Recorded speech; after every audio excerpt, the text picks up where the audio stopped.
The lawyer's office smelled like leather and disappointment. I sat in the burgundy chair across from Mr. Henderson's mahogany desk, watching my three children exchange knowing glances as he read our family will aloud. When he finished, Jessica cleared her throat and said those words that would haunt me forever. "Don't worry about explaining the details to Mom. She won't remember anyway." That's when I realized my own children had been planning to steal my inheritance, banking on my recent Alzheimer's diagnosis to cover their tracks. What they didn't know was that my mind was sharper than ever, and I'd been documenting everything. By the time I was done with them, they'd learned that underestimating your mother is the most expensive mistake you can make.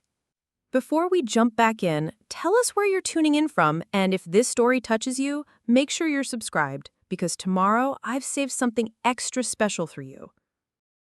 My name is Catherine Walsh, and at 78 years old, I've survived a lot. I buried my husband of 45 years, raised 3 ungrateful children, and built a small fortune through careful investments and a successful catering business that I ran for 30 years. 6 months ago, my doctor delivered news that felt like a death sentence. Early-stage Alzheimer's disease. The diagnosis came after I'd been having what my children called senior moments, forgetting where I put my keys, losing track of conversations, occasionally calling my grandson by his father's name. Dr. Martinez had been gentle but direct. "Catherine, the early intervention treatments we have now can slow the progression significantly. Many patients maintain their quality of life for years, even decades. This isn't the end of your story." But my children, Jessica, Marcus, and David, heard only one thing from that appointment: Mom's losing her mind. Dollar signs practically danced in their eyes when I told them about the diagnosis over dinner at Romano's restaurant, our usual monthly family gathering spot.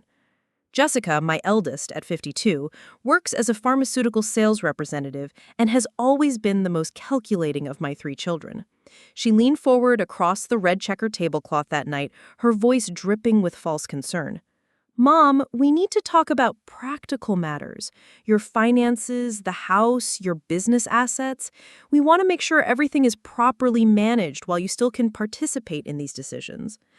Marcus, my middle child at 49, nodded eagerly.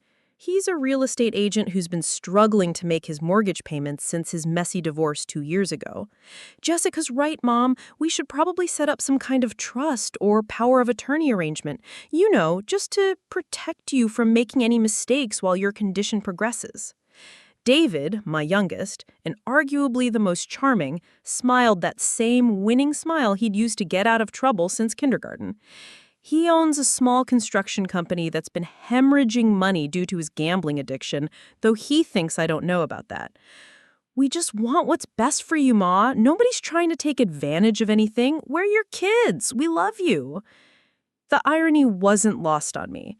3 children who barely visited me before my diagnosis were suddenly very interested in spending time with their aging mother. Phone calls increased from monthly to weekly. Unexpected drop-ins became common. Offers to help with grocery shopping, bill paying, and household maintenance appeared out of nowhere. At first, I thought maybe the diagnosis had scared them into realizing how precious our time together was. How naive I was. The first red flag came 3 weeks after that dinner when Jessica arrived unannounced on a Tuesday morning with coffee and croissants from the French bakery downtown. She settled herself at my kitchen table like she belonged there, spreading butter on her pastry while making small talk about her daughter's college applications. Then, as if it were the most natural thing in the world, she pulled out a manila folder. "Mom, I've been thinking about what we discussed at dinner. I contacted a financial advisor and had him draw up some preliminary paperwork. Nothing binding, of course, just something to review together." She slid the folder across my pine kitchen table, the same table where I'd helped her with homework 30 years ago. "It's a power of attorney document and some trust information. Very standard stuff to protect your assets." I opened the folder and scanned the documents, my heart sinking with each page. The power of attorney was comprehensive, giving Jessica complete control over my bank accounts, investments, property, and business interests. The trust arrangement would transfer ownership of my house, my portfolio, and the remaining assets from my catering business into a family trust managed by Jessica, Marcus, and David. According to the fine print, I would receive a monthly allowance for living expenses, but all major financial decisions would require unanimous approval from my 3 children. This seems quite extensive, Jessica, I said carefully, closing the folder. I'm not comfortable signing anything this broad without having my own attorney review it first. Her smile flickered for just a moment. Of course, Mom. Take all the time you need. But remember, the doctor said early intervention is important for slowing the progression of cognitive decline. That includes financial planning to reduce stress and confusion around money management. After she left, I sat at that kitchen table for an hour, staring at the folder. My children thought I was losing my mind, but my business instincts were screaming warnings. I'd built my catering company, Walsh's Table, from nothing into a thriving enterprise that served corporate events, weddings, and private parties throughout the county. You don't succeed in business for 3 decades without developing a keen sense for when someone's trying to take advantage of you. That evening, I called my attorney, Robert Kim, whom I'd worked with for 15 years on business contracts and estate planning. Robert, I need to schedule an appointment as soon as possible. My children are pressuring me to sign some financial documents, and I want your opinion. Of course, Catherine. How about Thursday morning at 10? And, Catherine, given what you've told me about your diagnosis, would you like me to record our conversation? Sometimes it's helpful to have documentation of these discussions. Thursday morning arrived gray and drizzly, matching my mood as I drove downtown to Robert's office. His building was a converted Victorian house with creaky wooden floors and tall windows that let in streams of cloudy light. Robert, a soft-spoken man in his early 60s with kind eyes behind wire-rimmed glasses, welcomed me into his office with the same warmth he'd shown during all our previous meetings. "Tell me what's going on, Catherine," he said, settling behind his desk while I pulled out Jessica's folder. I explained the dinner conversation, Jessica's unexpected visit, and the documents she'd presented. Robert reviewed each page carefully, occasionally making notes on a yellow legal pad. His expression grew increasingly concerned as he read. "Catherine, this power of attorney document is extremely broad. It would give Jessica complete control over your finances, including the ability to sell your home, liquidate your investments, and make decisions about your business assets without requiring your consent or even your knowledge. The trust arrangement is similarly concerning. You'd essentially be signing away ownership of everything you've worked for." "That's what I was afraid of," I said. But Jessica presented it as standard protection for someone with my diagnosis. Robert shook his head. "There are ways to plan for cognitive decline that don't involve surrendering complete control of your assets. A limited power of attorney, for instance, could give your children authority to help with specific tasks like bill paying or investment management while preserving your right to make major decisions. And certainly, any trust arrangement should include independent oversight and clear guidelines for distributions." "What would you recommend?" "First, don't sign anything Jessica gave you. Second, let's draft a comprehensive estate plan that protects your interests while accounting for your diagnosis. Third, and this is important, I'd like to suggest we document your current mental state with a formal cognitive assessment. If your children are claiming you're incompetent to make financial decisions, we want clear evidence that you're fully capable of understanding and managing your affairs." I left Robert's office feeling both relieved and apprehensive. Relieved that my instincts about Jessica's documents were correct, apprehensive about what this meant for my relationship with my children.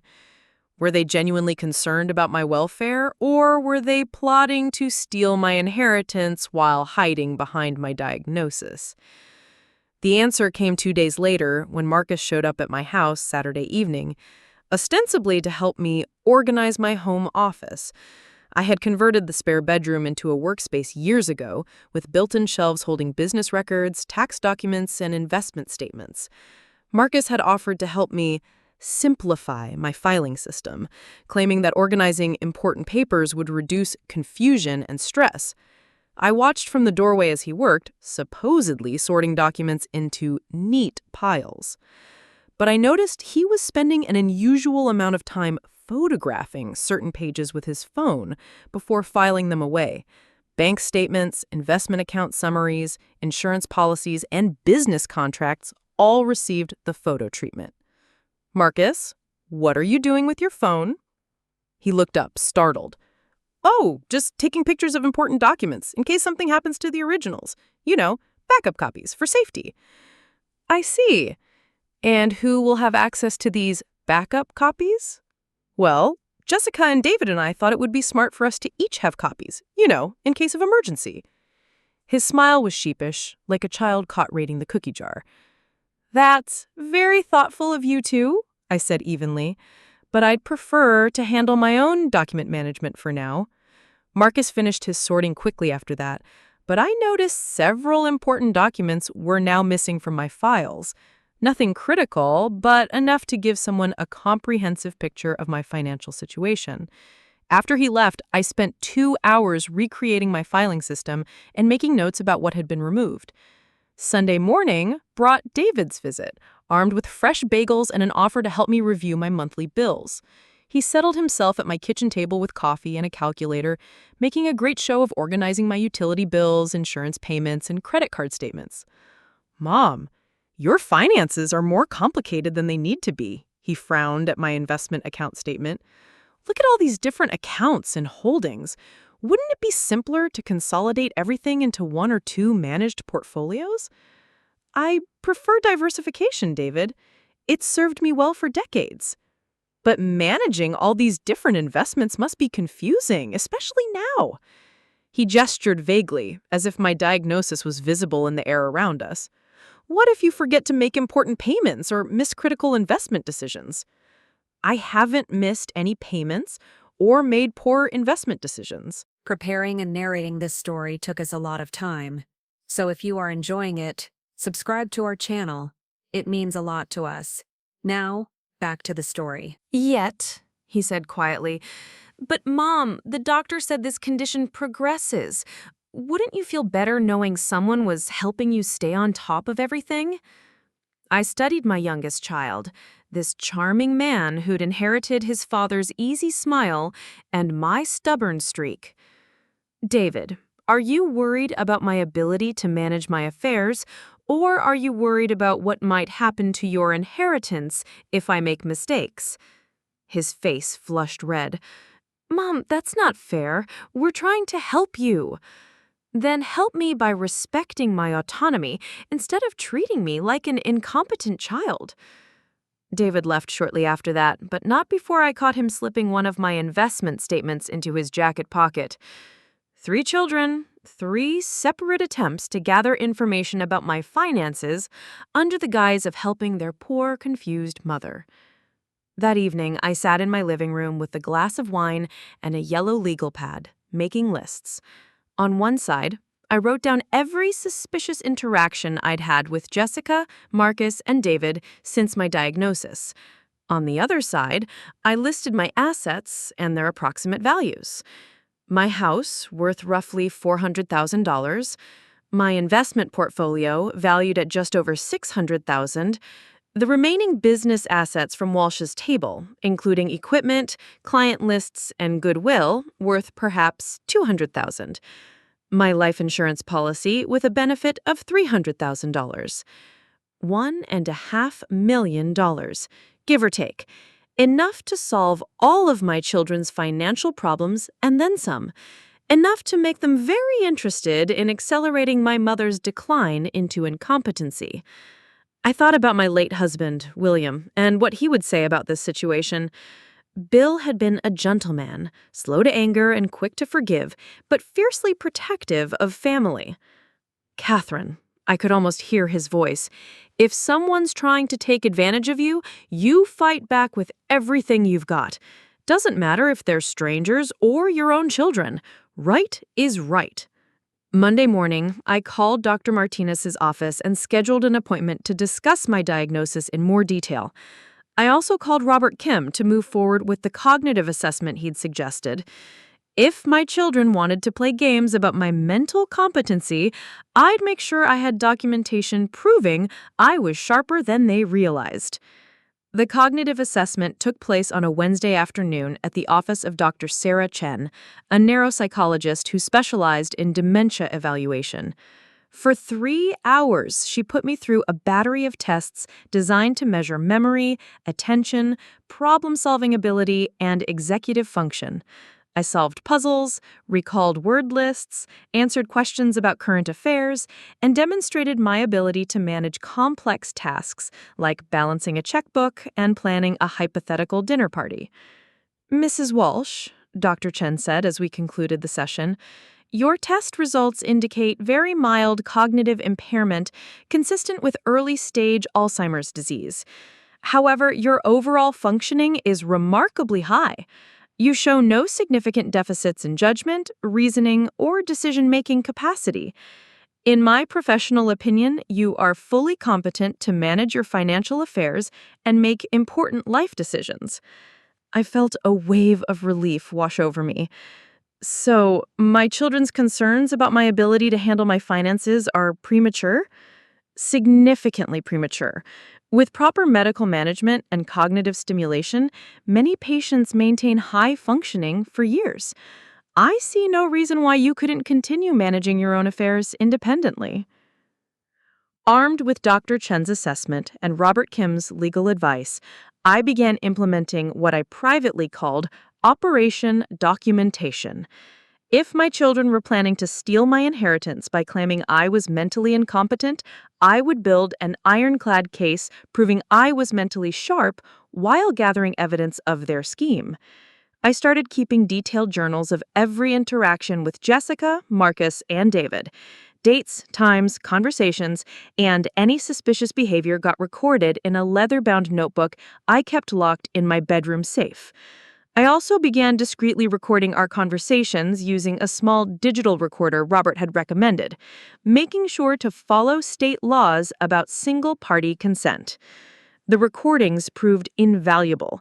Within 2 weeks, I had documented evidence of Jessica pressuring me to sign financial documents, Marcus systematically photographing my private papers, and David attempting to convince me that my investments were too complicated for me to manage. Each conversation revealed more of their strategy to undermine my confidence while positioning themselves as helpful children looking out for their poor, confused mother. But the most damning evidence came from an unexpected source. My neighbor, Helen Rodriguez, had been my friend for over 20 years. Helen lived in the house directly behind mine, and our kitchen windows faced each other across our adjoining backyards. On Thursday morning, she called with disturbing news. Catherine, I hope you don't mind me saying something, but I overheard a conversation yesterday that concerned me. Helen's voice was hesitant, like she wasn't sure she should get involved. Your son Marcus was in your backyard talking on his phone, and he was speaking quite loudly. What did you hear, Helen? He was talking to someone about your house and your finances. He said something about you not being competent to make decisions much longer, and that they needed to move quickly before you, quote, got stubborn about signing papers. He also mentioned something about a lawyer and making sure there wouldn't be any challenges to their authority. He said they'd already started documenting your confusion and memory problems, building a case for when they needed to petition for guardianship. Catherine, it sounded like they were planning to take control of your assets whether you agreed or not.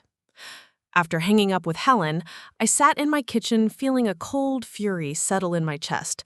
My children weren't just planning to steal my inheritance through manipulation and forged documents.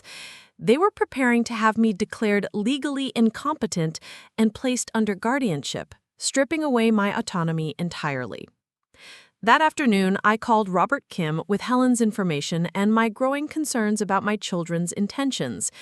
We scheduled an emergency meeting for Friday morning to discuss legal strategies for protecting my assets and my rights.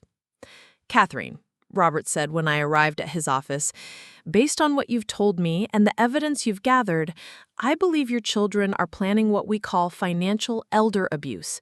The good news is that we can take several steps to protect you. The challenging news is that fighting your own children in court is emotionally and financially expensive. What are my options? Robert leaned back in his chair, his expression serious. First, we can draft an irrevocable trust that protects your assets while ensuring you maintain control during your lifetime. Second, we can create a detailed estate plan with specific provisions that prevent your children from challenging your competency. Third, we can document their behavior and prepare a case for financial elder abuse if they continue pursuing guardianship proceedings. What about criminal charges? If we can prove they've forged documents or stolen funds, yes. But manipulation and emotional pressure aren't necessarily crimes, even when they're morally reprehensible. I left Robert's office with a clear plan of action and a grim determination to protect everything I'd worked for. My children had made the mistake of underestimating their mother's intelligence and resolve.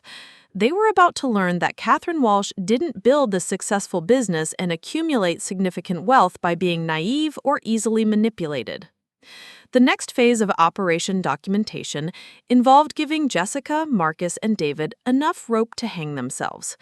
I would pretend to be more confused and vulnerable than I actually was, encouraging them to reveal more of their plan while I secretly recorded everything. The opportunity came the following Monday when Jessica called to schedule another family meeting to discuss my finances. Mom, Marcus and David and I have been talking, and we're really concerned about some of the bills and investment decisions you've been making lately. We'd like to come over tomorrow evening to help you sort through everything. That would be wonderful, dear, I said, injecting just the right amount of uncertainty into my voice. I have been feeling a bit overwhelmed lately. Maybe you're right about needing help with the complicated stuff. Tuesday evening, all three of my children arrived at my house armed with folders, calculators, and laptop computers. They spread themselves around my dining room table like generals planning a military campaign, which in many ways they were. Jessica took charge, as usual. Mom, we've been reviewing your financial situation, and frankly, we're worried. Your investment portfolio is scattered across too many different accounts. Your monthly expenses seem inconsistent, and some of your recent financial decisions don't make much sense. What kind of decisions? I asked, playing up my confusion. Marcus jumped in. Well, for example, you moved $50,000 from your high-yield savings account into a checking account last month. That's not earning any interest just sitting there. I had moved that money, but it was to take advantage of a short-term investment opportunity my financial advisor had recommended. The transfer was temporary and strategic, but I wasn't about to explain that to my children. I don't remember doing that. Are you sure? We have copies of your bank statements, Mom, David said gently. We've been keeping track to help you stay organized, remember? Oh, that's right. You boys are so helpful. I let my voice waver slightly. I just get so confused sometimes. Everything feels complicated. Jessica leaned forward, sensing an opportunity. That's exactly why we think it's time to implement those financial protections we discussed. Let us handle the complex stuff while you focus on enjoying your retirement. I don't know, I said hesitantly. It feels like such a big step. Mom? Marcus said, his voice taking on a more urgent tone. The doctor said your condition will progress. Wouldn't you rather make these decisions while you still can participate, instead of waiting until the state has to step in and make them for you? There it was, the threat wrapped in concern, the suggestion that if I didn't voluntarily surrender control, they'd find other ways to take it from me. What exactly are you proposing? I asked. Jessica pulled out a familiar manila folder. Just what we discussed before, a comprehensive power of attorney and trust arrangement that protects your assets while ensuring you're taken care of. We've made some revisions based on conversations with our financial advisor. I opened the folder and pretended to struggle with the legal language, occasionally asking questions that made me sound confused or overwhelmed. What I was actually doing was carefully reviewing every clause and provision while my hidden recorder captured their responses. The revised documents were even more restrictive than the original versions. The power of attorney gave my children complete authority over all financial decisions, including the right to sell my home, liquidate investments, and change beneficiaries on insurance policies without my consent.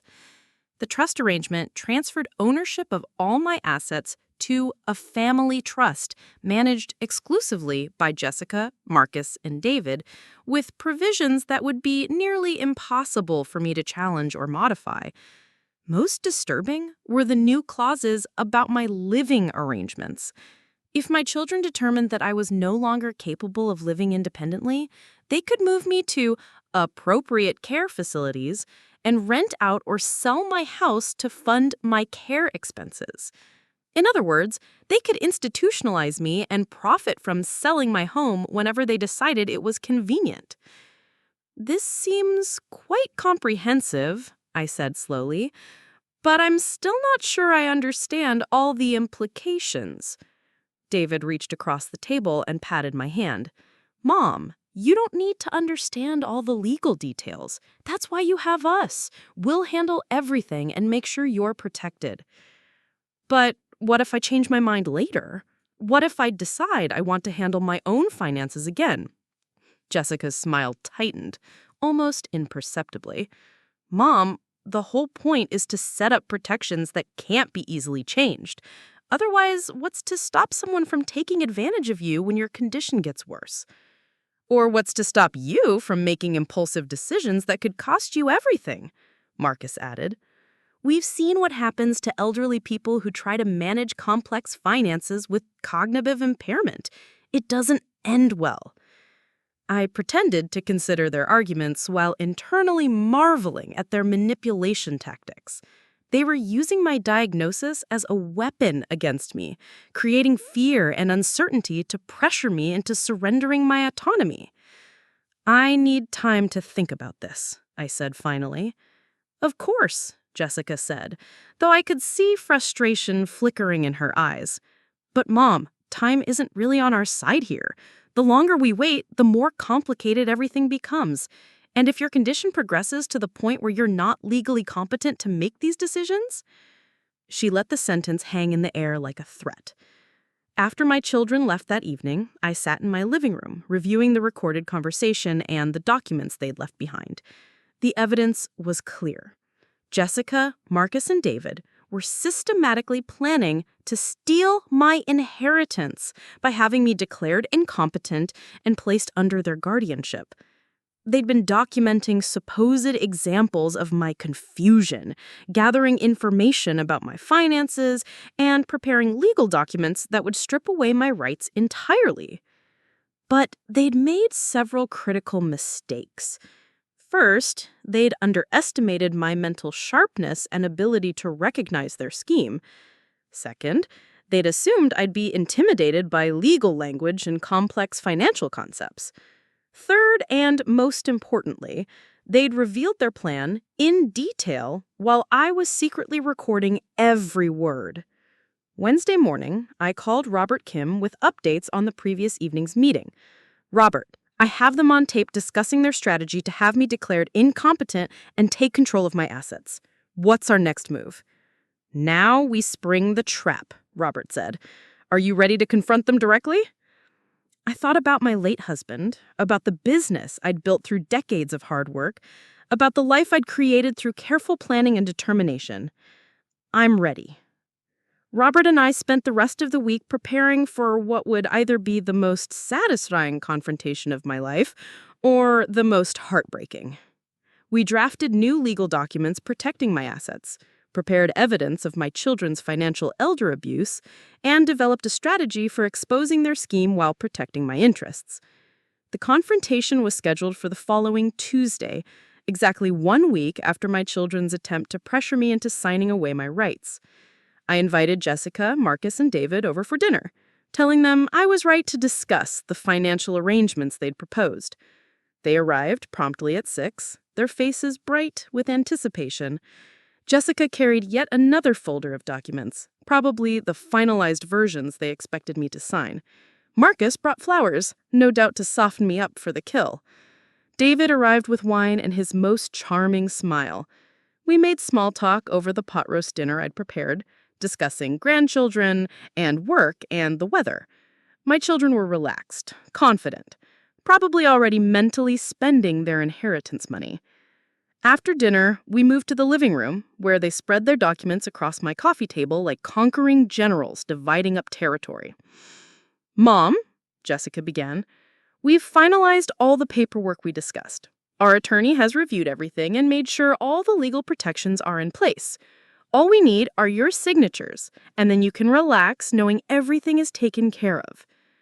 "Before I sign anything," I said carefully, "I'd like to ask you a few questions." "Of course," David said. "What would you like to know?" I reached into my purse and pulled out my small digital recorder, placing it on the coffee table between us. "First, I'd like to know why you think I'm incompetent to manage my own affairs." The temperature in the room seemed to drop 10 degrees. Jessica's smile faltered. Marcus shifted uncomfortably in his chair. David's charm flickered like a candle in the wind. "Mom," Jessica said slowly, "we never said you were incompetent. We're just trying to help you plan for the future." "Really?" I pressed play on the recorder. Their voices filled the room, crystal clear, discussing my supposed confusion, their plans to move quickly before I became stubborn about signing papers, their strategy to build a case for guardianship proceedings. The color drained from Marcus's face. "Mom, you were recording us." "I was protecting myself," I said evenly, something I learned to do during 30 years of running a successful business. When someone tries to take advantage of you, you document everything. Jessica found her voice first. "This is ridiculous. We're your children. We're trying to protect you." "From what? From managing the assets I've successfully grown for decades? From making the financial decisions that built everything you're trying to steal?" "We're not trying to steal anything," David protested, but his voice lacked conviction. I pulled out a thick folder of my own. "Let's see. Marcus, you photographed my financial documents during your supposedly helpful visit to organize my files. David, you stole investment statements from my kitchen table. Jessica, you presented me with legal documents designed to strip away my rights while claiming they were standard protections. And all three of you have been systematically gathering information about my assets while documenting supposed examples of my mental decline." I opened my folder and spread out copies of bank statements, investment records, and business documents. "Here's what you missed while you were plotting to steal my inheritance.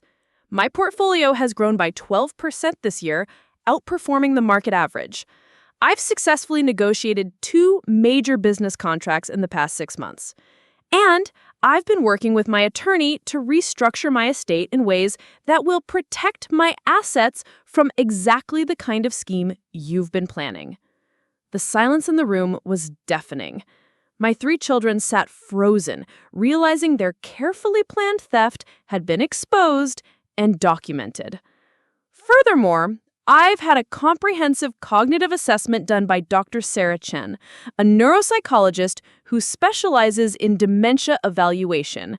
Her report states clearly that while I have early-stage Alzheimer's disease, I remain fully competent to manage my financial affairs and make important life decisions. In other words, your claims about my mental incompetence are not only false, but potentially libelous. Jessica found her voice, but it came out as a whisper. "Mom, we were just concerned about your welfare." "Were you concerned about my welfare when you planned to have me institutionalized so you could sell my house? Were you looking out for my best interests when you designed legal documents that would allow you to liquidate my investments without my knowledge or consent?" Marcus tried a different approach. "Mom, maybe we made some mistakes, but our intentions were good. We just wanted to make sure you were protected." "Your intentions," I said, standing up from my chair, "were to commit financial elder abuse against your own mother.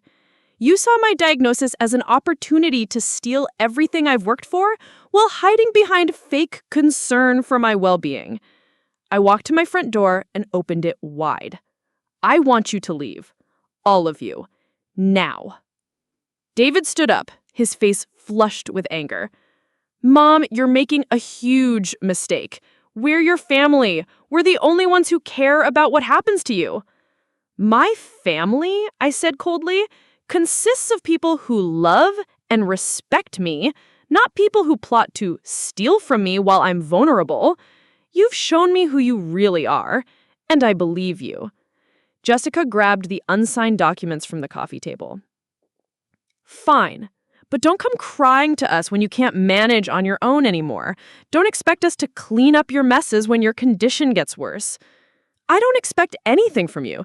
In fact, I'm restructuring my entire estate to ensure that even if something happens to me, you won't profit from your attempted theft. After they left, I sat in my living room surrounded by the evidence of my children's betrayal. The recordings, the documents, the photographs, all proof that the three people I'd raised and loved and sacrificed for had been willing to destroy me financially for their own gain. If anything, I felt energized, vindicated, and determined to protect everything I'd worked for while ensuring my children learned the consequences of their actions. The next morning, I met with Robert Kim to finalize the legal protections we'd discussed. My new irrevocable trust ensured that my assets would be managed by independent trustees with clear instructions for my care and eventual distribution to worthy beneficiaries. My revised will included detailed explanations of my mental competency at the time of signing, along with specific provisions explaining why Jessica, Marcus, and David were receiving minimal inheritances. Catherine, Robert said as we concluded our meeting, what you've done takes tremendous courage. Fighting your own children isn't easy, but you've protected yourself and set important boundaries. They made their choices, I replied. Now they have to live with the consequences. Over the following weeks, my children made several attempts to contact me. Jessica called repeatedly, alternating between angry accusations and tearful apologies. Marcus sent flowers with cards begging for forgiveness. David showed up at my house twice trying to convince me that I'd misunderstood their intentions. I ignored them all. Some betrayals are too fundamental to forgive, too calculated to excuse, too harmful to forget. My children had shown me their true character, and I believed them. 3 months later, I received a letter from an attorney representing Jessica, Marcus, and David. They were petitioning the court to have me declared mentally incompetent and placed under conservatorship, claiming I was being manipulated by my attorney and making irrational financial decisions. They presented their stolen photographs of my financial documents and sworn statements about my supposed confusion and memory problems as evidence of my declining mental state. The legal battle that followed was exactly what Robert had predicted, emotionally exhausting and financially expensive, but it was also satisfying in ways I hadn't anticipated. During depositions, my children were forced to explain under oath how they'd obtained photographs of my private financial documents. They had to justify their attempts to pressure me into signing away my rights. They were required to provide detailed explanations of their own financial situations and motivations for seeking control of my assets. The court-appointed independent evaluator, Dr. Michael Torres, spent 6 hours assessing my mental capacity and reviewing my medical records, financial documents, and business decisions. His report was unambiguous. Mrs. Walsh demonstrates excellent cognitive function, sound judgment, and complete competency to manage her affairs. Her financial decisions show careful planning and sophisticated understanding of investment strategies. There is no evidence supporting claims of mental incompetence or vulnerability to undue influence. Judge Patricia Williams reviewed all the evidence, including the recordings I'd made of my children discussing their scheme, the stolen documents they'd used as evidence, and the expert testimony about my mental competency. Her ruling was swift and decisive. This court finds that Jessica Miller, Marcus Walsh, and David Walsh have engaged in a systematic campaign of financial elder abuse against their mother, Catherine Walsh. Their petition for conservatorship is not only denied, but appears to be part of a coordinated effort to gain unauthorized control of Mrs. Walsh's assets through false claims about her mental competency. This court is referring this matter to the District Attorney's Office for investigation of potential criminal charges related to elder abuse and fraud. The criminal investigation that followed led to plea agreements for all three of my children. Jessica, as the ringleader, received 18 months in prison and 5 years probation. Marcus and David each received 12 months in prison with supervised probation. All three were ordered to pay substantial fines and restitution for the legal costs I'd incurred defending myself against their false claims. But the most satisfying consequence was the impact on their reputations and careers. Jessica lost her pharmaceutical sales position when her employer learned about her criminal conviction. Marcus's real estate license was suspended, effectively ending his career. David's construction company lost several major contracts when word spread about his involvement in attempting to defraud his elderly mother. Today, 2 years after discovering my children's scheme, I'm living independently in my own home, managing my own finances, and enjoying better relationships with my grandchildren than I've had in years. My cognitive function remains stable with proper medical management, and I've found new purpose in volunteering with organizations that help elderly people avoid financial exploitation. I've also discovered that having fewer family members in my life doesn't necessarily mean being lonely. The friends who've stood by me through this ordeal have become my chosen family. Helen Rodriguez, my observant neighbor, has become one of my closest confidants. Robert Kim continues to be both my attorney and a trusted advisor. Dr. Martinez treats not just my medical condition, but serves as an advocate for my continued independence. My relationship with Jessica, Marcus, and David remains severed, probably permanently. They've made various attempts to reconcile, usually around holidays or when they've faced financial difficulties, but I've maintained clear boundaries about contact. Some bridges, once burned, can't be rebuilt. Their children, my grandchildren, have been the most heartbreaking casualties of this situation. I've maintained relationships with them when possible, but their parents' choices have limited those opportunities significantly. I've established educational trusts for each of them, managed by independent trustees, ensuring they'll have resources for college and career development regardless of their financial situations.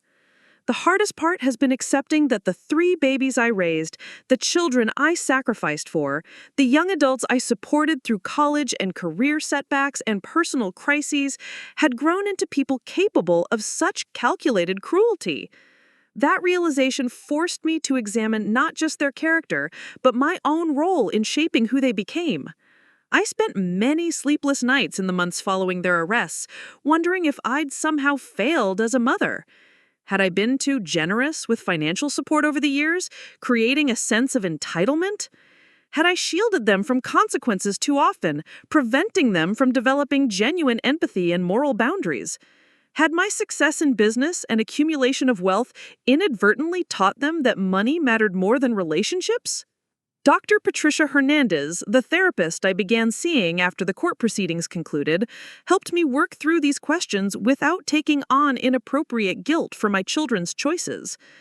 During our sessions in her comfortable office with its soft lighting and calming earth tones, she guided me through the complex process of grieving the loss of the children I thought I'd raised, while accepting the reality of who they'd actually become. Catherine, she said during one particularly difficult session, adult children make their own choices based on their own values, regardless of how they were raised. You provided love, support, education, and opportunities. What they chose to do with those gifts reflects their character, not your parenting. But surely I must bear some responsibility, I insisted. These weren't strangers trying to steal from me. These were my own children, people I thought I knew and trusted completely. Dr. Hernandez leaned forward slightly, her expression both gentle and firm. The fact that you're asking these questions demonstrates your integrity and capacity for self-reflection. Parents who actually damage their children rarely engage in this kind of honest examination of their own behavior. Your children made deliberate choices to deceive and manipulate you for financial gain. Those choices reflect a fundamental lack of empathy and moral development that goes far beyond any parenting mistakes you might have made. Those therapy sessions became a crucial part of my healing process, helping me separate legitimate self-reflection from counterproductive self-blame. Dr. Hernandez also helped me develop strategies for managing the complex emotions that arose when well-meaning friends and acquaintances suggested I should reconcile with Jessica, Marcus, and David because they're family. The pressure to forgive and forget came from unexpected sources. My longtime friend, Margaret Chen, whom I'd known since our children played together in elementary school, called me 3 months after the sentencing with what she clearly thought was helpful advice. "Catherine, I know what your children did was wrong, but they're still your family. Don't you think holding on to this anger is hurting you more than it's hurting them? Maybe it's time to consider forgiveness, especially given your health situation." I took a deep breath before responding. "Margaret, forgiveness isn't something I owe anyone, including my children. They systematically planned to steal my life savings, have me declared mentally incompetent, and institutionalize me against my will. The fact that we share DNA doesn't make those actions less harmful or less deliberate." "But Catherine, life is short. Do you really want to spend whatever time you have left estranged from your own children?" "I want to spend whatever time I have left surrounded by people who love and respect me, not people who view me as an obstacle to their financial goals. My children made their priorities clear. I'm simply responding accordingly." Similar conversations occurred with other friends, distant relatives, and even casual acquaintances who felt entitled to offer opinions about my family situation. The assumption seemed to be that maternal love should override all other considerations, that forgiveness was not only expected but required, regardless of the severity of the betrayal. These interactions taught me important lessons about setting boundaries not just with my children, but with anyone who attempted to pressure me into accepting unacceptable behavior for the sake of maintaining family unity. I developed standard responses that were polite but firm, making it clear that my decision to maintain distance from Jessica, Marcus, and David was final and not open for discussion. Meanwhile, my daily life began settling into new routines that brought me genuine satisfaction and peace. Without the constant stress of wondering whether my children were plotting against me, my physical health improved noticeably. The headaches that had plagued me during the months of their scheme disappeared entirely. My sleep quality improved. Even my appetite returned to normal levels. Dr. Martinez noticed the changes during my quarterly checkup 6 months after the court proceedings ended. "Catherine, your blood pressure has normalized, your stress markers have improved significantly, and your cognitive function tests show no decline from your baseline measurements. How are you feeling overall?" "Honestly, Dr. Martinez, I feel better than I have in years. I had no idea how much the situation with my children was affecting my physical health until the stress was removed." "That's not uncommon," he replied, making notes in my chart. "Chronic stress, especially stress involving family relationships, can exacerbate virtually every health condition, including cognitive decline.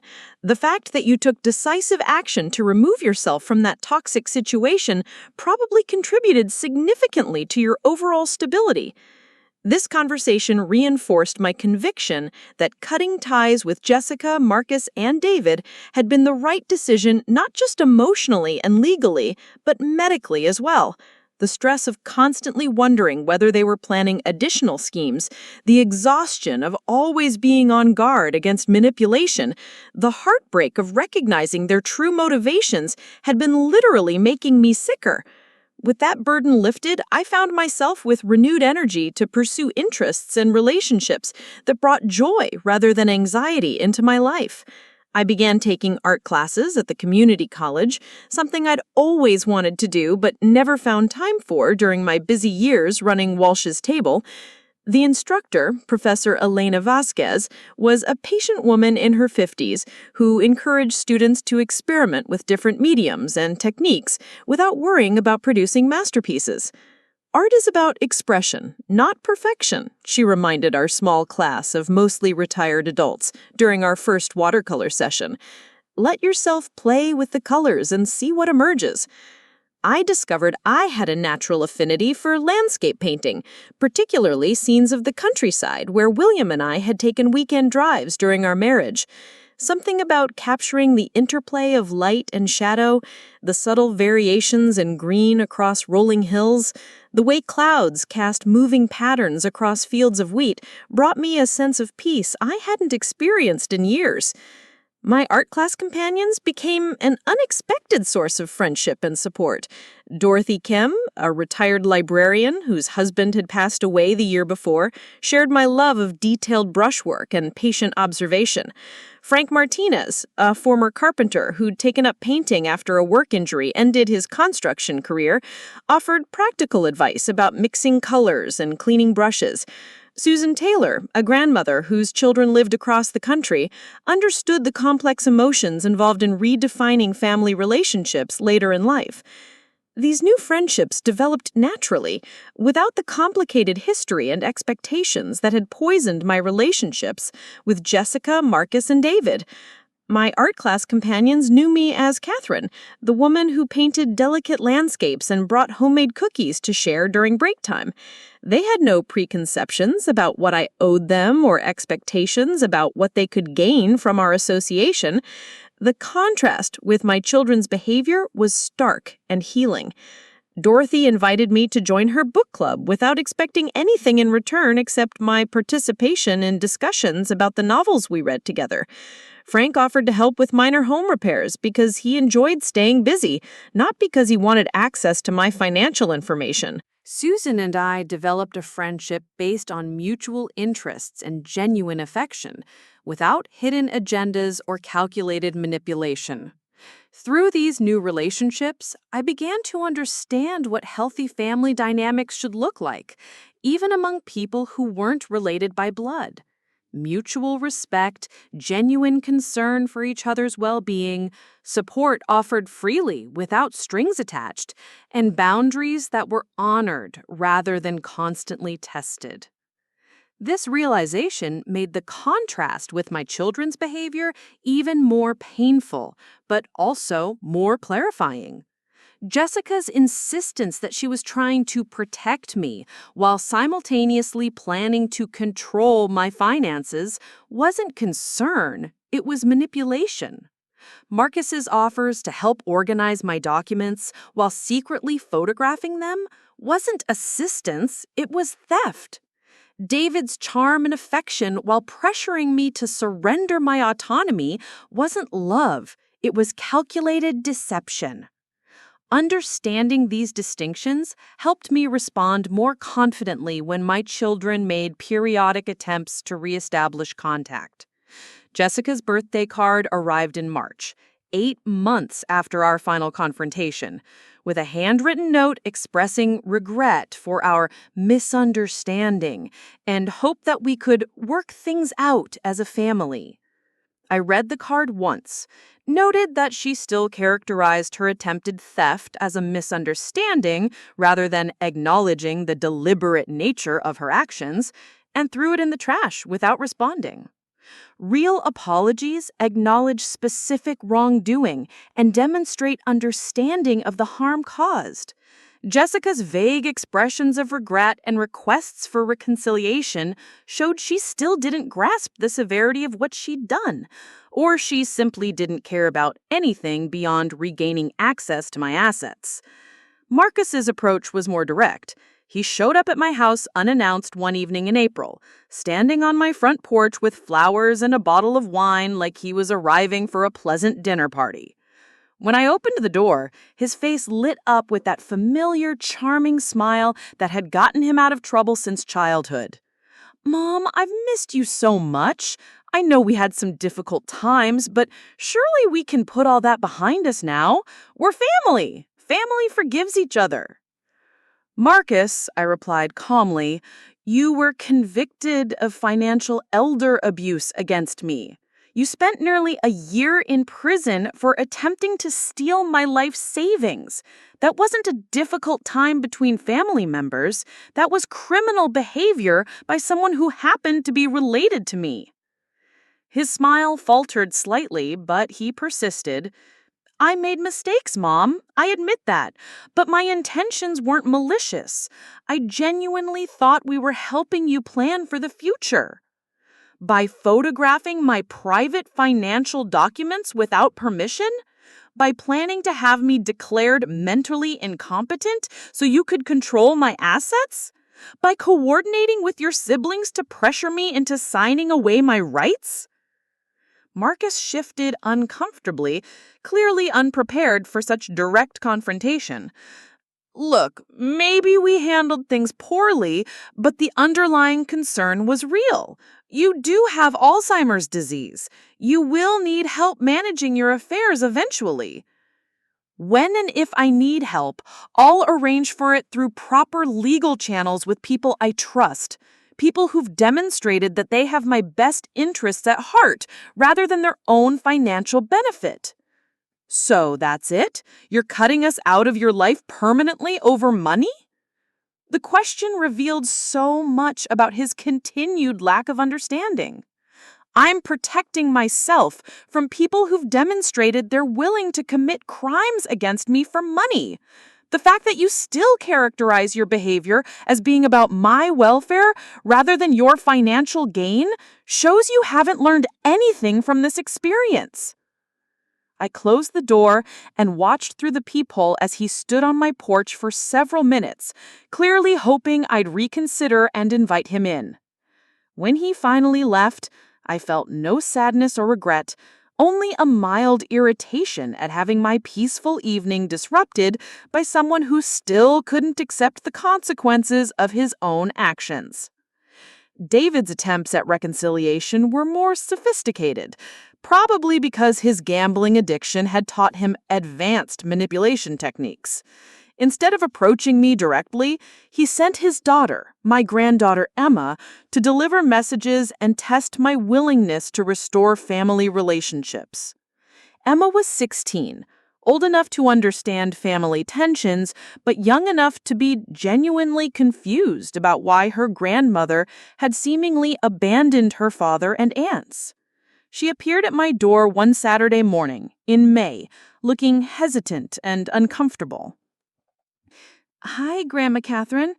Dad said maybe we could have lunch together sometime, just the two of us. He misses you, and I miss you too. My heart ached seeing this beautiful girl caught in the middle of adult conflicts she hadn't created and couldn't resolve. Emma, I've missed you too, sweetheart. Would you like to come in for some tea and cookies? Over the next hour, I explained to Emma, in age-appropriate terms, why I could no longer have relationships with her father and his siblings, while making it clear that my feelings for her and her cousins hadn't changed. Your father and your aunts made some very serious mistakes that hurt me deeply. Sometimes when people hurt us badly enough, we have to protect ourselves by limiting contact with them, even when they're family members. But Dad says you misunderstood what they were trying to do. He says they were just trying to help you because of your memory problems. I chose my words carefully, wanting to be honest without burdening her with details about her father's criminal behavior. Emma, adults sometimes say they're trying to help when they're actually trying to help themselves. Your father wasn't trying to protect me. He was trying to take control of my money and my house while making it seem like he was doing me a favor. Emma was quiet for a moment, processing this information. Is that why he went to jail? Yes, sweetheart. A judge and jury looked at all the evidence and decided that your father and your aunts had broken laws designed to protect elderly people from being taken advantage of by their own family members. Will you ever forgive them? This was the hardest question, the one I'd been asking myself for months. Forgiveness isn't something that happens automatically just because time passes, Emma. It requires the person who caused harm to genuinely understand what they did wrong and take responsibility for their actions. Your father still insists he was trying to help me, which means he either doesn't understand or doesn't care about the real harm he caused. After Emma left that afternoon, I felt emotionally drained, but also relieved that I'd been able to maintain a relationship with her while holding firm boundaries about her father. Over the following months, Emma and I developed a routine of meeting for lunch once a month, always in public places, always just the two of us, always with clear understanding that these visits didn't indicate any softening in my position toward David. These lunches became precious to me, reminders that not all family relationships had to be poisoned by the actions of a few toxic individuals. Emma was bright, thoughtful, and increasingly able to understand the complex dynamics that had torn our family apart. She never pressured me to reconcile with her father, though I could tell she hoped it might happen someday. Through Emma, I learned that Jessica, Marcus, and David were all struggling with the long-term consequences of their actions. Jessica's criminal conviction had made it nearly impossible for her to find new employment in pharmaceutical sales or any other position requiring professional licensing. She'd taken a job as a retail sales clerk, making a fraction of her former income while trying to rebuild her professional reputation. Marcus had attempted to restart his real estate career after his license suspension ended, but word of his conviction had spread through the local business community. Potential clients were reluctant to trust someone who'd been convicted of financial elder abuse, even if the victim had been his own mother. He'd been forced to take a position as a sales clerk at a building supply store, work that paid significantly less than his former real estate commissions. David's construction company had collapsed entirely during his imprisonment. His gambling debts, combined with the legal costs of defending against the elder abuse charges, had forced him into bankruptcy. He was working as a day laborer for other contractors, taking whatever jobs he could find while trying to stay current on child support payments and court-ordered restitution. Part of me felt a twinge of sadness learning about their struggles, the maternal instinct to want to help my children regardless of their behavior. But that impulse was tempered by the knowledge that their current difficulties were direct consequences of choices they'd made as fully grown adults. They'd gambled their futures on a scheme to steal my assets, and they'd lost. More importantly, none of them had used their hardships as motivation for genuine self-reflection or attempts at real amends. According to Emma, all three of them still blamed me for their problems, insisting that if I'd just gone along with their financial planning, none of the legal troubles would have occurred. They remained convinced that they'd been trying to help me, and that my refusal to accept their help had caused unnecessary problems for everyone. This persistent lack of accountability reinforced my conviction that maintaining distance was the right choice. People who can't or won't acknowledge the harm they've caused are likely to repeat similar behavior when opportunities arise. My children had demonstrated that they were willing to commit crimes against me for financial gain. Trusting them again would require evidence of genuine change that simply didn't exist. By the first anniversary of our final confrontation, I'd established a new life that was fuller and more satisfying than I'd expected possible. My art had progressed to the point where Professor Vasquez encouraged me to participate in a local gallery show featuring work by community college students. My landscape paintings, with their careful attention to light and detail, attracted positive attention from visitors who appreciated the patience and skill required to capture subtle, natural beauty. The opening reception for the art show became a celebration of how much my life had improved since removing toxic relationships from it. Dorothy, Frank, and Susan attended, along with Helen Rodriguez and Robert Kim and Dr. Martinez and several other friends who'd supported me through the difficult period of legal battles and family estrangement. We stood in the gallery, surrounded by creative expressions of hope and beauty, talking and laughing like the chosen family we'd become. "Catherine," Dr. Martinez said, as we admired my painting of a sunrise over rolling hills, "you seem like a completely different person than the worried, stressed woman who came to see me 2 years ago. How do you feel about everything that's happened? I considered his question carefully, looking around at the people who'd gathered to celebrate not just my artistic achievement, but my journey toward a healthier, more authentic life. I feel grateful. Grateful that I discovered the truth about my children before they succeeded in destroying my financial security and independence. Grateful for the legal system that protected me from their scheme. Grateful for the friends who've shown me what genuine care and respect look like. And grateful for the opportunity to build a life based on my own values rather than other people's expectations. Robert Kim raised his wine glass in a toast to Catherine Walsh, who proved that it's never too late to stand up for yourself and choose the relationships that deserve your time and energy.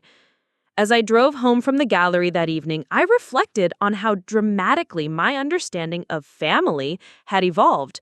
For decades, I'd operated under the assumption that blood relationships carried special obligations, that family members deserved forgiveness and support regardless of their behavior, that maintaining family unity was worth almost any personal sacrifice. My children's betrayal had forced me to examine those assumptions and discover that they weren't universally true or healthy.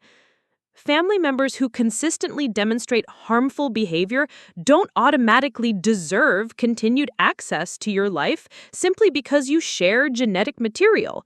Forgiveness isn't something you owe to people who've hurt you, especially when they refuse to acknowledge or take responsibility for their actions. And maintaining relationships that cause ongoing stress and harm isn't noble or loving. It's self-destructive. These realizations hadn't come easily or without cost. Accepting that Jessica, Marcus, and David were not the people I'd believed them to be required grieving the loss of the children I thought I'd raised, while coming to terms with who they'd actually become. Cutting ties with them meant accepting that I might never have close relationships with some of my grandchildren, that family gatherings and holiday celebrations would be permanently changed, and that other people might judge me harshly for prioritizing my own well-being over family harmony. But the alternative, accepting their manipulation, surrendering my autonomy, and allowing them to succeed in their scheme would have been far more costly. I would have lost not just my financial security and independence, but my dignity, my sense of self-worth, and my ability to make choices about my own life. The stress of constantly wondering what they were planning next, the exhaustion of always being on guard against manipulation, the heartbreak of recognizing their true motivations had been affecting my physical health and cognitive function. By choosing to protect myself rather than protect their feelings, I'd preserved not just my assets, but my ability to enjoy whatever years remained to me. I was living independently, in my own home, managing my own affairs, pursuing new interests, and building relationships with people who valued me as a complete human being rather than viewing me as an obstacle to their financial goals. The irony wasn't lost on me that my children's scheme had ultimately failed not because of my supposed mental decline, but because of my mental sharpness. They'd underestimated my ability to recognize manipulation, investigate their behavior, gather evidence of their crimes, and take effective legal action to protect myself. The very cognitive abilities they claimed were compromised had been the tools I'd used to defeat their plan. As I pulled into my driveway that evening, I saw a familiar car parked on the street nearby. Jessica's silver sedan, the same one she'd driven to my house numerous times during the months she'd been plotting against me. My first instinct was apprehension, wondering if she was planning some new approach to manipulation or intimidation. But as I gathered my purse and art supplies from the passenger seat, I realized I felt more curious than fearful. Whatever Jessica wanted, whatever new scheme she might be planning, I was prepared to handle it. I had legal protections in place, a support system of genuine friends, and the confidence that came from having successfully defended myself against her previous attacks. I walked to my front door, keys in hand, ready to face whatever new challenge my eldest daughter might present. The woman who'd been intimidated by legal documents and confused by financial manipulation tactics 2 years ago no longer existed. In her place was someone who understood that self-protection wasn't selfish, that setting boundaries wasn't cruel, and that choosing your own well-being over other people's expectations wasn't a betrayal of maternal love. Jessica emerged from her car as I reached my porch, and I could see immediately that something had changed. She looked older, more tired, less polished than the confident pharmaceutical sales representative who'd tried to pressure me into signing away my rights. Her clothes were inexpensive, her hair needed styling, and her face showed the strain of someone who'd been dealing with sustained financial and professional stress. "Hello, Mother," she said quietly, using the formal address she'd adopted as a child when she knew she was in trouble. "Jessica," I replied neutrally, unlocking my front door but not inviting her inside. I was hoping we could talk, just for a few minutes. I studied her face, looking for signs of the calculated manipulation I'd learned to recognize, but seeing only exhaustion and what appeared to be genuine uncertainty. "About what?" "About everything. About what happened. About what I did." Her voice was barely above a whisper. "About how sorry I am." For the first time in 2 years, Jessica wasn't trying to charm me or manipulate me or convince me that her actions had been misunderstood. She was simply standing on my porch, looking like someone who'd finally run out of excuses and explanations and justifications. "Come inside," I said, stepping back to allow her entry. "We can talk." Jessica sat stiffly on the edge of my living room sofa, her hands clasped tightly in her lap. The confident woman who'd once spread financial documents across my coffee table like a conquering general now looked fragile and uncertain. I settled into my favorite chair across from her, waiting for her to begin. "I've been seeing a therapist," she said finally, her voice barely audible. "Court-ordered at first, but I've continued on my own. Dr. Reynolds has helped me understand things about myself that I never wanted to face." I remained silent, having learned that premature responses often derailed important conversations. "I told myself I was protecting you," Jessica continued, tears beginning to form in her eyes. "I convinced myself that taking control of your finances was what any responsible daughter would do. But that wasn't true, was it? What do you think was true?" I asked quietly. I was scared. The words came out in a rush, as if she'd been holding them back for months.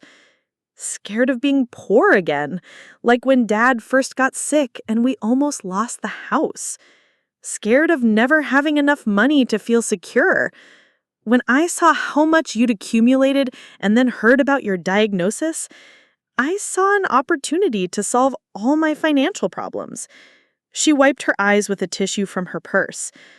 "I told myself you wouldn't miss the money, that you'd be better off in a nice care facility, that Marcus and David and I deserved something for all the years we'd helped you. But none of that was true either. What was true? I wanted your money. I saw you as an obstacle to getting it. And I was willing to destroy your autonomy and independence to take what I wanted." Jessica looked directly at me for the first time since entering my house. I was willing to commit crimes against my own mother for money. That's who I really am, and I hate myself for it. The raw honesty in her voice was unlike anything I had heard from my children in decades. No justifications, no attempts to minimize her behavior, no claims that her actions had been misunderstood. She was simply standing on my porch, looking like someone who'd finally run out of excuses and explanations and justifications. "Come inside," I said, Stepping back to allow her entry, "We can talk." Jessica sat stiffly on the edge of my living room sofa, her hands clasped tightly in her lap. The confident woman who'd once spread financial documents across my coffee table like a conquering general now looked fragile and uncertain. I settled into my favorite chair across from her, waiting for her to begin. "I've been seeing a therapist," she said finally, her voice barely audible. "Court-ordered at first, but I've continued on my own. Dr. Reynolds has helped me understand things about myself that I never wanted to face." I remained silent, having learned that premature responses often derailed important conversations. "I told myself I was protecting you," Jessica continued, tears beginning to form in her eyes. "I convinced myself that taking control of your finances was what any responsible daughter would do. But that wasn't true, was it? What do you think was true?" I was scared. The words came out in a rush, as if she'd been holding them back for months. Scared of being poor again, like when Dad first got sick and we almost lost the house. Scared of never having enough money to feel secure. When I saw how much you'd accumulated and then heard about your diagnosis, I saw an opportunity to solve all my financial problems. She wiped her eyes with a tissue from her purse.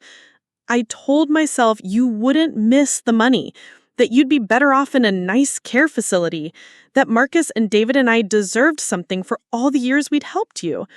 But none of that was true either. What was true? I wanted your money. I saw you as an obstacle to getting it, and I was willing to destroy your autonomy and independence to take what I wanted." Jessica looked directly at me for the first time since entering my house. I was willing to commit crimes against my own mother for money. That's who I really am, and I hate myself for it.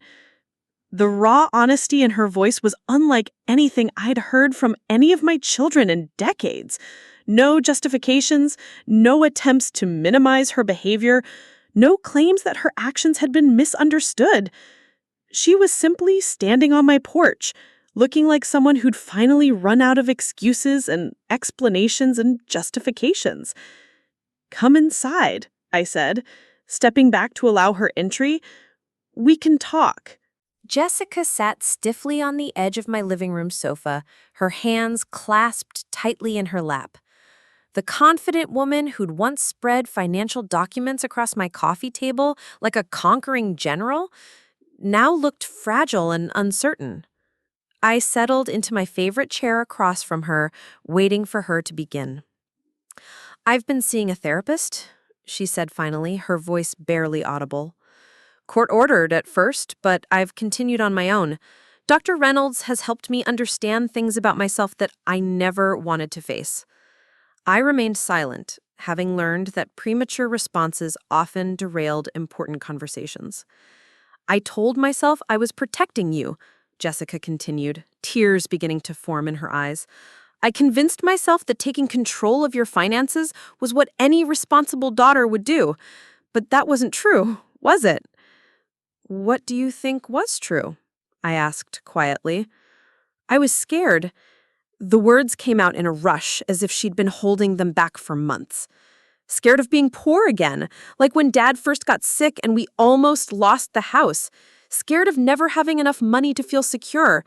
When I saw how much you'd accumulated and then heard about your diagnosis, I saw an opportunity to solve all my financial problems. She wiped her eyes with a tissue from her purse. "I told myself you wouldn't miss the money, that you'd be better off in a nice care facility, that Marcus and David and I deserved something for all the years we'd helped you. But none of that was true either." "What was true?" "I wanted your money. I saw you as an obstacle to getting it, and I was willing to destroy your autonomy and independence to take what I wanted." Jessica looked directly at me for the first time since entering my house. "I was willing to commit crimes against my own mother for money. That's who I really am, and I hate myself for it." The raw honesty in her voice was unlike anything I'd heard from any of my children in decades. No justifications, no attempts to minimize her behavior, no claims that she'd been misunderstood, just brutal acknowledgement of what she'd done and why she'd done it. "I don't expect forgiveness," she continued. "I know I destroyed our relationship permanently. I just needed you to know that I finally understand what I did, and I'm sorry. Not sorry I got caught, not sorry about the consequences I'm facing, but sorry that I hurt you so badly." I studied Jessica's face, looking for signs of manipulation or calculated remorse, but finding only exhaustion and genuine shame. "What do you want from me, Jessica?" "Nothing. I want nothing from you." She stood up abruptly. "I just needed to say these things out loud to your face. I needed you to know that I finally see clearly what I did and who I became." "And Marcus?" "David? Do they see clearly too?" Jessica shook her head sadly. "No, they're still angry at you for not going along with our plan. They still think you overreacted, that family should forgive anything. They don't understand that some betrayals can't be undone." "But you understand?" "I understand that I lost the most important relationship in my life because I chose money over love. I understand that the woman who raised me, supported me, believed in me, deserved protection and care, not theft and betrayal. I understand that I became someone I don't recognize or respect." Jessica walked toward my front door, then paused with her hand on the doorknob. "I'm moving to Portland next month. Starting over somewhere, nobody knows my history. I'll send you my address in case you ever want to contact me, but I won't bother you again." "Jessica, wait!" She turned back toward me, hope flickering briefly in her eyes before being replaced by resignation. "Thank you for saying these things, for finally being honest about what happened and why. It doesn't change anything, does it? Between us, I mean." I considered her question carefully. "It changes how I'll remember you. Instead of thinking only about the person who tried to steal my life away, I'll also remember the person who finally found the courage to acknowledge the truth." After Jessica left, I sat in my living room thinking about forgiveness, redemption, and the complex nature of family relationships. Her apology had been genuine, her acknowledgement of wrongdoing complete, her understanding of the damage she'd caused accurate and painful. But did authentic remorse automatically restore trust? Did understanding why someone had hurt you oblige forgiveness? Did accepting responsibility for harmful actions erase the consequences of those actions? The answer, I realized, was more nuanced than simple yes or no. Jessica's honesty had removed some of the bitterness I'd carried about her betrayal. Knowing that she finally understood what she'd done wrong provided a sense of closure I hadn't expected to receive. However, understanding someone's motivations and acknowledging their genuine remorse didn't automatically rebuild broken relationships. Trust, once shattered so completely, required more than words to repair. It required time, consistency, and demonstrated change in behavior over extended periods. Jessica was moving across the country, starting a new life away from the family she'd helped destroy. Perhaps that distance would give her the space needed for genuine personal growth. Perhaps someday, years from now, we might be able to have a different kind of relationship. But that possibility remained distant and uncertain. For now, I was content with the knowledge that my eldest daughter finally understood the magnitude of what she'd done and was taking responsibility for her choices. It was more than I'd expected to receive from any of my children. Over the following weeks, I found myself feeling lighter somehow, as if Jessica's honest acknowledgement had removed a weight I hadn't realized I'd been carrying. The anger I'd felt toward her had been partially replaced by sadness for the relationship we'd lost and hope that she might find a path toward becoming someone she could respect. My life continued its new patterns. Art classes, book club meetings, lunches with Emma, conversations with genuine friends who valued my company rather than my assets. I was thriving in ways I hadn't imagined possible when this whole ordeal began. The irony remained striking. My children's attempt to steal my inheritance because they thought I was losing my mind had ultimately led to the richest, most authentic period of my life. By underestimating my mental sharpness and moral strength, they'd freed me from toxic relationships that had been draining my energy for years. I was 78 years old, living with early-stage Alzheimer's disease, and I'd never felt more confident, independent, or surrounded by genuine love. Sometimes the most devastating betrayals become unexpected gifts, forcing us to examine our lives with new clarity and choose relationships that truly serve our highest good. My children had taught me that blood alone doesn't create family, that forgiveness isn't automatic, and that protecting yourself from harm isn't selfish. These were valuable lessons, even if they'd come at a painful price. As I prepared for bed that night, I felt grateful once again for the journey that had brought me to this place of clarity and peace. Tomorrow would bring new opportunities for joy, creativity, and authentic connection with people who saw me as fully human rather than merely an inheritance to be claimed. Up next, you've got 2 more standout stories right on your screen. If this one hit the mark, you won't want to pass these up. Just click and check them out.